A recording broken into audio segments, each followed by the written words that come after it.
महाराज जी को मेरा प्रणाम। जय श्रीमन नारायण। बताइए कैसे हैं आप? अच्छा हूँ महाराज जी, दया आपकी। कहाँ से हैं? मैं भिवानी हरियाणा से हूँ महाराज जी। बताइए। एक प्रश्न कई बार मन में उठता है जी। बिल्कुल पूछिए। महाराज जी, क्या किसी को अपने वश में करके या किसी को मजबूरन किसी भी तरह से किसी को मजबूर करके उससे हमारी इच्छा अनुसार कोई गलत काम करवाया जाए और फिर हम उसको उस गलत काम की सजा अगर देते हैं तो वह पाप है या सही है? भाई, किसी को मजबूर करके आप गलत काम कराएंगे तो पहला तो यही पाप है। गलत काम, कोई भी प्रकार का गलत काम पाप ही है। ठीक है? और कोई भी काम मजबूरी में नहीं, राजी मर्जी से होने चाहिए। हमने आपसे कहा कि भैया जरा हमें एक गिलास पानी दो, यदि आप खुशी खुशी हमें पानी दे दें तो वो पानी पीने लायक है। अब हमने जबरदस्ती दबाव, नहीं नहीं तुझे देना ही पड़ेगा, फिर वो पानी सुपाच्य नहीं होगा। तो महाराज जी, यही बात मैं पूछना चाह रहा हूँ कि हमारे श्रीमद् भगवद गीता में भगवान श्री कृष्ण जी ने कहा है कि मेरी इच्छा के बिना एक पत्ता भी नहीं हिलता। ठीक है। उनकी मर्जी के बिना हम सांस तक नहीं ले सकते। हाँ। जब उनकी मर्जी के बिना हम सांस तक नहीं ले सकते, हाँ। तो किसी भी प्राणी की इतनी हिम्मत कहाँ से हो जाती है कि वो कोई भी पाप कर्म, कोई भी दुष्कर्म कर सके? और जब हम कोई भी दुष्कर्म उस परम पिता परमात्मा की इच्छा से करते हैं, उसने हमारे कर्म में या हमारे भाग्य में जब लिख दिया है कि आज मैं आपके साक्षात दर्शन करूं, आपको प्रणाम करूं, मैं उन्हीं की मर्जी से हूं। और जब मैं उन्हीं की मर्जी से आया हुआ हूं और कोई भी गलत काम उनकी मर्जी से ही करता हूं, तो उस दंड का भागी मैं क्यों बनूं? ये सवाल कई बार मेरे जहन में बड़ा उठता है। गहरा सवाल है, बहुत अच्छा सवाल है। सवाल के लिए तालियां बजाइए। और उत्तर समझ में आए तो सुनने के बाद फिर तालियां बजाइएगा। पहले समझ लो, ठीक है? आपका प्रश्न जायज है। गीता में लिखा है कि मेरी मर्जी के बिना पत्ता नहीं हिलता। ये केवल गीता में नहीं, रामचरितमानस में भी लिखा है, वेदों में भी लिखा है। सब जगह ईश्वर की मर्जी के बिना पत्ता नहीं हिलता। सच्ची है। फिर सवाल खड़ा हुआ कि सब भगवान की मर्जी से होता है, तो चोर चोरी करता है, उसमें भी तो ईश्वर की ही मर्जी होगी। तो आपसे कुछ सवाल मेरे हैं, आप उत्तर देते चलिएगा, ठीक है? फिर समझ पाएंगे आप और आपके द्वारा सब। आपकी एक गाड़ी है, 4 चक्के की 4 व्हीलर गाड़ी है। गाड़ी के मालिक आप हैं। आपने ड्राइवर लगा रखा है। ड्राइवर से आपने कहा गाड़ी रेलवे स्टेशन जाओ लेके, तो ड्राइवर कहाँ जाएगा? रेलवे स्टेशन जाएगा, क्योंकि गाड़ी आपके हिसाब से चलती है। गाड़ी के मालिक आप हैं। गाड़ी किसकी मर्जी से चल रही है? मेरी मर्जी से। आपकी। आपने कहा रेलवे स्टेशन जाएगी तो रेलवे स्टेशन, आपने कहा एयरपोर्ट जाएगी गाड़ी तो एयरपोर्ट, आपने कहा फलानी जगह जाएगी वहीं जाएगी, क्योंकि गाड़ी किसकी मर्जी से चल रही है? हमारी मर्जी। आपकी मर्जी से चल रही है। परंतु गाड़ी रेलवे स्टेशन जा रही थी, तभी अचानक एक बहुत बड़ी खाई थी और ड्राइवर ने ध्यान नहीं दिया और गाड़ी खाई में गिर गई। तो बताइए, क्या गाड़ी खाई में गिर गई तो उसके जिम्मेदार आप हैं? क्योंकि गाड़ी तो आपकी मर्जी से चलती थी, तो खाई में गिरी है तो आपकी मर्जी से गिरी होगी। इसका जिम्मेदार ना तो मैं खुद को समझूंगा और ना उस ड्राइवर को समझूंगा महाराज जी। ना, क्योंकि नहीं, ना तो मैं ये चाहूंगा कि मेरी गाड़ी उस खाई में जा गिरे। सुनिए, और ना वो ड्राइवर चाहेगा जी। सुनिए। हाँ जी। ड्राइवर के पास एक्सीलेटर ब्रेक दोनों होता है। बिल्कुल। ठीक है? जो कंट्रोलिंग करना जानता है एक्चुअली में ड्राइवर वही है। बिल्कुल। जिसके हाथ में कंट्रोलिंग नहीं है वो ड्राइवर ही नहीं है। ठीक है? इसलिए गाड़ी गड्ढे पर गिरी, खाई पर गिरी, तो जिम्मेदार आप नहीं हैं, भले आप उसके मालिक हैं। गाड़ी आपकी मर्जी से चलती थी, ठीक है? पर गड्ढे में गिरी तो आपकी मर्जी नहीं थी, आपकी मर्जी नहीं थी, ड्राइवर की भी मर्जी नहीं थी, पर ड्राइवर की गलती है। मर्जी तो नहीं है ड्राइवर की, परंतु गलती है। क्यों गलती है? क्योंकि आपके पास विवेक है ना? कहाँ ब्रेक लगाना है, कितनी स्पीड पे गाड़ी चलाना। आज जितनी भी सड़क दुर्घटनाएं होती हैं वो केवल ड्राइवर की गलती से होती हैं। या तो सामने वाले की गलती होगी या तो हमारी गलती होगी, पर गलती ड्राइवर की होती है। अब हम ये नहीं कह सकते कि ये ईश्वर का विधान है, पूरा पहले समझ लीजिएगा, फिर हम निष्कर्ष पे आएंगे।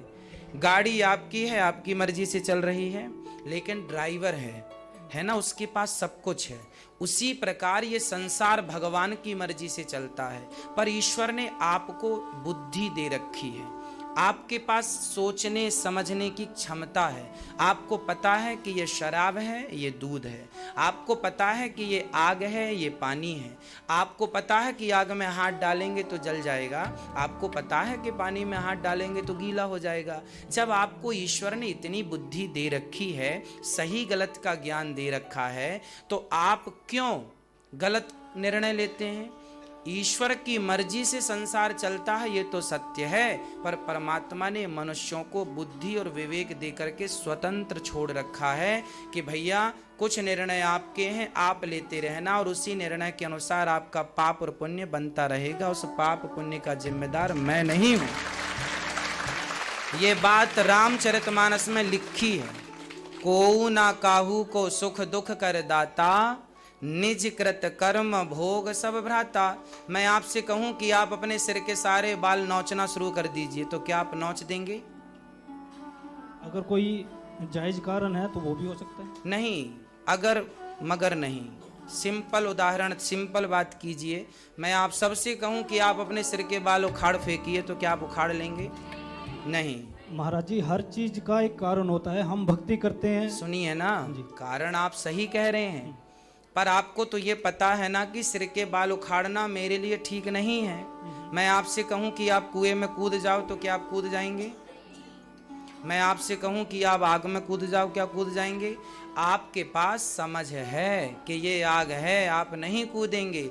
जब आपको ये अक्ल है कि ये आग है, इस पे नहीं कूदना, तो जब आप चोरी करने निकले थे तो क्या आपको पता नहीं था कि चोरी करना पाप है? जिस भागवत में ये लिखा है, जिस गीता में ये लिखा है कि सब इच्छाओं सारा काम मेरी मर्जी से होता है, उसी भागवत गीता में ये भी लिखा है कि तुम्हारे पास अक्ल है, विवेक है, बुद्धि है, अपने निर्णय ले लो। चोरी करना पाप है, ये भी तो भागवत में लिखा हुआ है। आपने एक बात सुन ली कि ईश्वर की मर्जी से पत्ता नहीं हिलता, सत्य है ये, पर उसी में ये भी तो लिखा है कि चोरी करना पाप है, शराब पीना पाप है, झूठ बोलना पाप है, सत्य बराबर तप नहीं, झूठ बराबर पाप। शास्त्र चिल्ला रहे हैं झूठ ना बोलो, झूठ ना बोलो, कह रहे हैं शास्त्र, सचेत कर रहे हैं ना बोलो, फिर भी बोलोगे तो उसके जिम्मेदार भगवान कैसे होंगे साहब? हम ही तो होंगे।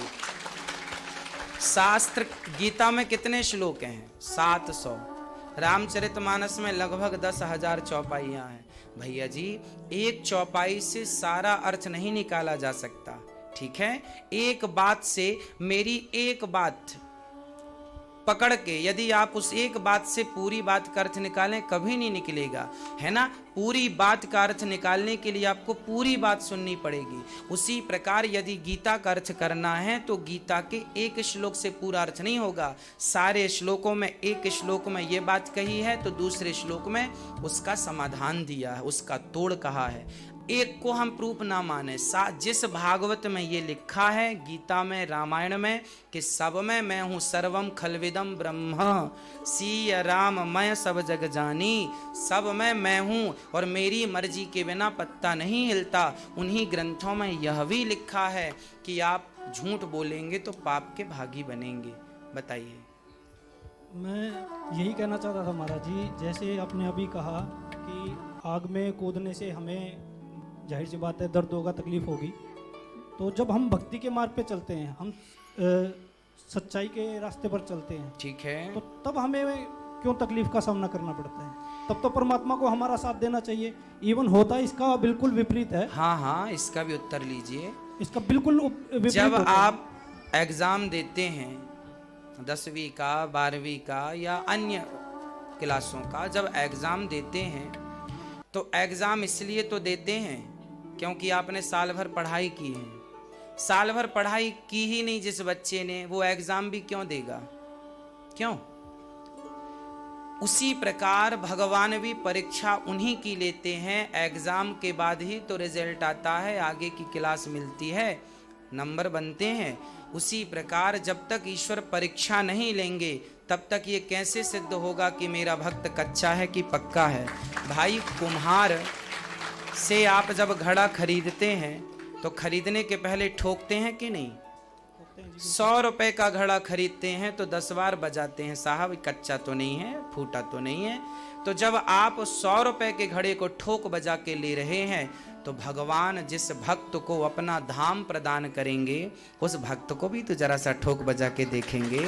तो जरा सा दुख जो मिलता है, तकलीफ जो मिलती है, एक्चुअली वो ईश्वर की परीक्षा है। सुदामा की गरीबी क्या थी? सुदामा के जीवन की परीक्षा थी। अंत में सुदामा की गरीबी के बाद भगवान की कृपा से उन्हें राज सिंहासन मिला कि नहीं? अर्जुन को 12 वर्ष का वनवास मिला तो अंत में सिंहासन मिला कि नहीं? तो भगवान अपने भक्त की पहले परीक्षा लेते हैं, इसके बाद ही परिणाम। हर परिणाम के पहले इस संसार में आप भी यदि 12वीं पढ़े होंगे, कॉलेज किए होंगे, पीएचडी किए होंगे, तो आपको भी परिणाम के पहले एग्जाम देना पड़ा होगा। तो परिणाम भगवान की भक्ति का बाद में मिलेगा, पहले एग्जाम तो देना ही पड़ेगा। कठिन परिस्थितियों से सोना तब चमकता है जब वो आग में जाके तपता है। बिल्कुल ठीक बात है जी। यहाँ एक अंतिम क्वेश्चन और पूछना चाहूँगा महाराज जी। हाँ, अभी आपने एग्ज़ाम की बात की, तो मैंने पोस्ट ग्रेजुएट किया हुआ है, और जब भी हम एग्ज़ाम देते थे उससे पहले बिल्कुल स्टडी करते थे, बड़े अच्छे से करते थे। और हमें ये भी पता था कि जब हम एग्ज़ाम के लिए स्टडी कर रहे हैं और जब हमारा एग्ज़ाम क्लियर हो जाएगा तो हम नेक्स्ट क्लास में चले जाएंगे। यही बात जैसे भगवान जी ने कहा है कि आप सिर्फ कर्म करते रहो, फल की इच्छा मत करो। हाँ, तो महाराज जी कोई भी कर्म है बिना फल की इच्छा के कभी हो ही नहीं सकता। तो ठीक है, कभी भी नहीं हो सकता। अगर हम भक्ति भी करते हैं उसमें भी हमारी इच्छा यही है कि हमें उस परम पिता परमात्मा की प्राप्ति हो जाए। सुनो, आप सही कह रहे हैं आपकी जगह, पर जरा सी समझ की जरूरत है। आप बिल्कुल अपनी जगह सही हैं, आपका प्रश्न जायज है, उचित है, और आप विवेकशील हैं इसलिए ऐसा प्रश्न कर रहे हैं, बुद्धिमान हैं आप। देखिए, गीता में लिखा है कर्मण्येवाधिकारस्ते मा फलेषु कदाचन, कर्म तू कर। बच्चा एग्जाम देने जाता है तो वो मन लगा के कर्म, भगवान अर्जुन से ये कहते हैं, बेटा कर्म करने पर तेरा अधिकार है, फल पर तेरा कोई अधिकार नहीं। तू कर्म कर, एग्जाम दे, मन लगा के दे, मन लगा के लिख, सारे आंसर सही सही लिखता जा, परिणाम आएगा। अब तू परिणाम का चिंतन कर कि चलो मुझे तो 100 नंबर मिल जाएंगे क्या, मिल जाएंगे। अब वो लिखे कुछ ना, और सपना देखे मिल जाएंगे क्या। तो यदि वो स्वप्न देखने लग जाए नंबरों का और कर्म छोड़ दे, तो कर्म छोड़ देगा तो परिणाम कैसे आएगा? एक बात बताइए, एक ही किसान, एक ही गांव के सारे किसान अपने अपने खेत में बीज बोते हैं। किसान का अधिकार है बीज बोना खेत में, पर फसल किसकी कितनी आएगी क्या ये किसान के हाथ में है? अरे अच्छी खाद डालना किसान के हाथ में है, अच्छा बीज बोना किसान के हाथ में है, समय पर पानी सींचना किसान के हाथ में है। पर देखने को ये मिलता है कि बगल वाले के खेत में 20 कुंटल हुआ है तो इसके खेत में 10 कुंटल ही होता है। कर्म सबने अच्छे से अच्छा ही किया था, पर परिणाम परमात्मा की मर्जी से ही मिलता है। यदि आप कहो कि मैं परिणाम को देखूं महाराज जी, तो आप देखते रहो ना परिणाम को, आपके देखने से भी कोई फर्क नहीं पड़ना। नहीं, फर्क नहीं पड़ना। मेरा कहना ये है कि अगर हम कोई भी कर्म, हाँ, जैसे भगवान जी ने कहा कि फल की इच्छा मत करो, ठीक है, अगर वहां पर वो हमारे कर्म के साथ अगर हर एक फल की भी रख देते कि ये कर्म के बाद हमें ये फल प्राप्त होगा, हाँ, तो मुझे लगता है कि कोई भी बंदा उस कर्म को बड़े अच्छे से करता। हाँ, तो है ना, वो विधान भी तो है। विधान सुनो, लिखा है रामचरितमानस में, लिखा है गीता में, लिखा है भागवत में, लिखा है कि जो व्यक्ति भगवान का निरंतर जाप करता है, पूजा करता है, उसके जीवन में ये लिखा है गीता में, नमे भक्त्या प्रणश्यति, जो मेरी शरण में है, सर्वधर्मान परित्यज्य मामेकम शरणं व्रज अहम त्वा सर्व पापेभ्यो मोक्षयिष्यामि मा शुचः। भगवान कहते हैं जो मेरी शरण में आ गया मैं उसका बाल भी बांका नहीं होने दूंगा, मैं रक्षा करूंगा। न मे भक्त्या प्रणश्यति, उसका कभी नाश नहीं होगा। लिखा तो है गीता में कि मेरे भक्त का पतन नहीं। अर्जुन शरण में थे तो भले जंगल चले गए 12 साल के लिए, पर परिणाम में उन्हें सिंहासन मिला कि नहीं, जीत हुई कि नहीं। भगवान के चरण ना छूटें किसी भी प्रकार से। कठिन तपस्या करनी पड़ेगी, सारी कठिनता से गुजरना पड़ेगा, पर विश्वास है तो विजय हमेशा भक्त की ही होती है। क्या नरसिंह मेहता का मायरा भरने अंत में भगवान नहीं आए? फिर यदि उनके लिए आए तो हम लोगों के लिए भी आएंगे, आए तो हमारे लिए भी आएंगे। भगवान कहते हैं कि कोई सकाम भक्ति भी करे। भक्ति 2 प्रकार की होती है, एक निष्काम मतलब कुछ ना चाहिए, और एक सकाम मुझे चाहिए। तो यदि आप कोई चाहत रखते हैं और चाहत लेके यदि भगवान की उपासना करते हैं तो मैं गारंटी लेता हूं कि कई लोग हैं इनमें से जिन्होंने कामनाएं की थी और उन कामनाओं को भगवान ने पूरा भी किया। करते हैं भगवान। वही नहीं करेंगे तो कौन करेगा, वही नहीं सुनेंगे तो कौन सुनेगा, इसलिए करते हैं वो। ठीक है, खुश रहिए।